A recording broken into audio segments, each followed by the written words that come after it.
बहुत सी गर्ल्स का ये सवाल होता है कि लव मैरिज अच्छी होती है या अरेंज मैरिज अच्छी होती है, और हमें किसी से लव हो गया है तो हमें उससे शादी करनी चाहिए या नहीं करनी चाहिए। घर वाले मान नहीं रहे, हम क्या करें?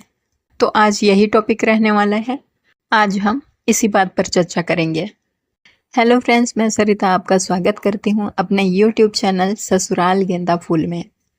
फ्रेंड्स, इस सवाल पे कि लव मैरिज अच्छी होती है या अरेंज मैरिज अच्छी होती है, इस बात पर मेरा यही जवाब होगा कि जो शादी निभ जाए बस वही अच्छी होती है। लेकिन मैं आपको ये भी बता दूं कि 90% अरेंज मैरिज अच्छी होती है और 10% ओनली लव मैरिज अच्छी होती है। फ्रेंड्स, बहुत सारे बॉयज़ ऐसे भी होते हैं जो शादी होने के बाद भी अपने पार्टनर को पहले की तरह ही लव करते हैं और पहले की तरह ही उन्हें उनके साथ घूमना फिरना बातें करना अच्छा लगता है, यानी कि बहुत अच्छी लाइफ चलती है उनकी। लेकिन बहुत से बॉयज़ ऐसे भी होते हैं जिनका शादी के बाद माइंड सेट धीरे धीरे चेंज होता चला जाता है। चेंज इसलिए होता है कि पहले वो अपनी गर्लफ्रेंड से अपने पार्टनर से घंटे 2 घंटे मिलने के लिए जाते थे, घूमते थे, फिरते थे, एंजॉय करते थे। एक अलग सी फीलिंग होती थी एज अ हीरो हीरोइन। एक महबूबा की तरह वो अपनी गर्लफ्रेंड को लव करते थे, उनसे मिलते थे। लेकिन शादी होने के बाद फिर वही उनकी महबूबा वो 24 घंटे जब उनके साथ में रहने लग जाती है और पहले जैसी कोई बात नहीं रहती, मिलना जुलना या फिर कुछ भी पहले जैसा नहीं रह जाता है, सब कुछ चेंज हो जाता है। क्योंकि शादी के बाद जो लड़की होती है ससुराल में जब जाती है, अपने पार्टनर के घर में जब जाती है, तो उसके ऊपर काफ़ी जिम्मेदारियां आ जाती हैं, जैसे कि कामकाज की जिम्मेदारियां, सास को खुश करने की, नंद को खुश करने की, उनके साथ बैठना है, उनके साथ टाइम भी थोड़ा बहुत स्पेंड करना है और घर का काम भी करना होता है। फिर उसके बाद उनके पास थोड़ा बहुत टाइम मिलता है अपने लिए, तो वो उसमें सोचती हैं कि हम थोड़ा आराम करें, इसलिए वो अपना वो वाला टाइम अपने आप को मेंटेन करने में नहीं गंवाती हैं। वो सोचती हैं कि थोड़ा सा टाइम मिला है और अगर हम इसको अपने आप को संवारने में या मेंटेन करने में लगा देंगे तो हमारा आराम करने वाला टाइम ख़त्म हो जाएगा और फिर से काम पर लगना होगा। तो इसलिए वो आराम करना ज़्यादा पसंद करती हैं ताकि उन्हें फिर से थोड़ी एनर्जी आ जाए। तो पहले की तरह उनका लुक भी नहीं रह पाता है, और मान लीजिए लुक है भी, बहुत सी लोग ऐसे भी होती हैं कि हाँ, कामकाज के दौरान भी अपने आप को मेंटेन करके रखती भी हैं, लेकिन फिर भी वो पहले वाली बातें, बहुत से बॉयज़ ऐसे होते हैं कि उनको सब कुछ पहले जैसा चाहिए होता है, लेकिन वो तो पॉसिबल नहीं है ना। उनको एक अपने लाइफ में एक महबूबा ही चाहिए होती है, यानी कि उनको एक फिल्मी स्टाइल में जीवन जीने का एक चस्का रहता है, और इसीलिए ऐसे लोग अपनी गर्लफ्रेंड से शादी तो कर लेते हैं लेकिन बाहर भी उनका अफेयर चलता रहता है। देखिए फ्रेंड्स, गर्ल्स और बॉयज़ का माइंडसेट थोड़ा अलग अलग होता है। गर्ल्स के लिए तो उनकी पूरी लाइफ उनका हस्बैंड होता है, उनकी पूरी दुनिया उनका हस्बैंड होता है।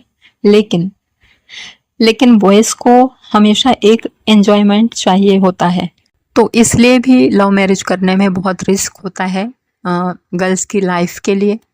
अब सवाल आता है कि आपको लव हो गया है और आप उन्हीं के साथ शादी करना चाहती हैं और किसी से शादी नहीं कर सकती, तो ऐसे में क्या करें? तो फ्रेंड्स, मेरी एडवाइस यही होगी कि आप अपने उस लव मैरिज को अरेंज मैरिज में कन्वर्ट करवाइए, यानी कि जिससे भी लव करते हैं आप उनसे अरेंज मैरिज ही कीजिए। जब दोनों ही पक्ष के फैमिली मेम्बर्स की रजामंदी से शादी होगी तो ऐसी शादी में कोई बहुत ज़्यादा रिस्क नहीं होता है, ऐसी शादी सफल हो जाती है। इस तरह से आप शादी कर सकती हैं। लेकिन अगर आपके घर वाले नहीं मानते हैं तो आप शादी मत कीजिए। आप घर वालों को मनाइए, उनके मानने तक का इंतज़ार कीजिए। आप अपने पार्टनर को बोल दीजिए कि जब घर वाले राज़ी हो जाएंगे मैं तभी शादी करूँगी। अगर वो आपसे सच्चा लव करते हैं तो आपका इंतज़ार करेंगे, कितने भी साल वो आपका इंतज़ार कर सकते हैं। लेकिन अगर आप अपने घर वालों की मर्जी के खिलाफ शादी करके कोर्ट मैरिज करके उनके साथ चली जाती हैं, जैसा कि बहुत सी गर्ल्स ऐसा करती हैं, तो वो आपके लिए रिस्की हो सकता है। रिस्की इसलिए हो सकता है क्योंकि अगर आपके घर वाले उसमें घर वालों की रजामंदी नहीं होगी, तो मान लीजिए उस घर की सास या ननद या उनके घर वाले आपको परेशान करते हैं बाद में, या फिर वो लोग या आपका पार्टनर भी बाद में बदल जाता है, तो भी आपको मायके की तरफ से कोई सपोर्ट नहीं मिलेगा। आपको उनको ही चाहे घुट-घुट के जियो या कैसे भी जियो, आपको बर्दाश्त करना पड़ेगा। उसी घर में ही आपको सब कुछ बर्दाश्त करना पड़ेगा। आपके पास कोई भी चॉइस नहीं रहेगी कि मैं परेशान होके अपने मायके चली जाऊँ, कुछ भी आपके पास ऐसा नहीं रहेगा।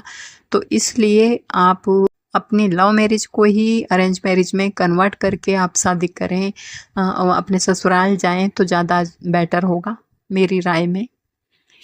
क्योंकि फ्रेंड्स जब मायके वालों का सपोर्ट नहीं रहता है ना, जिनके ससुराल वालों को पता होता है कि ये इसके मायके वाले तो अब इसके खिलाफ हैं, हम इसको जिस तरह से रखेंगे वैसे ही उसको रहना पड़ेगा, हमारी मर्जी के अकॉर्डिंग इसे काम करना पड़ेगा, तो वो आपको आपके हिसाब से जीने ही नहीं देंगे, वो अपने हिसाब से ही आपको हमेशा चलाएंगे। तो आपको बहुत ही मजबूर होकर रहना पड़ेगा। आप फिर उस समय पे मान लीजिए हो सकता है कि आपके पार्टनर भी बाद में चेंज हो गए, तो क्या होगा फिर? आपकी ज़िंदगी तो बिल्कुल नर्क हो गई ना। आपको वो प्यार भी, जिस प्यार के लिए आप गई, वो भी आपके साथ नहीं रहेगा और सब कुछ बदल जाएगा, आपकी लाइफ भी ख़राब हो जाएगी।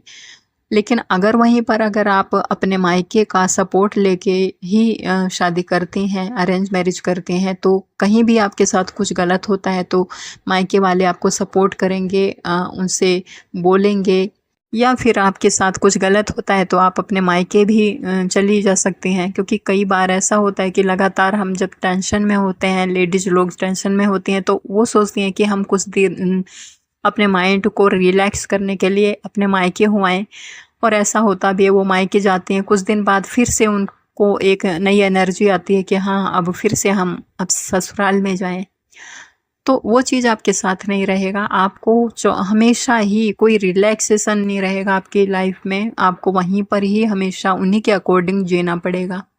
इसलिए मेरी राय यही रहेगी कि अगर आप अपने पार्टनर के अलावा किसी और से शादी नहीं करना चाहते हैं, तो आप अपने घर वालों को राज़ी कीजिए।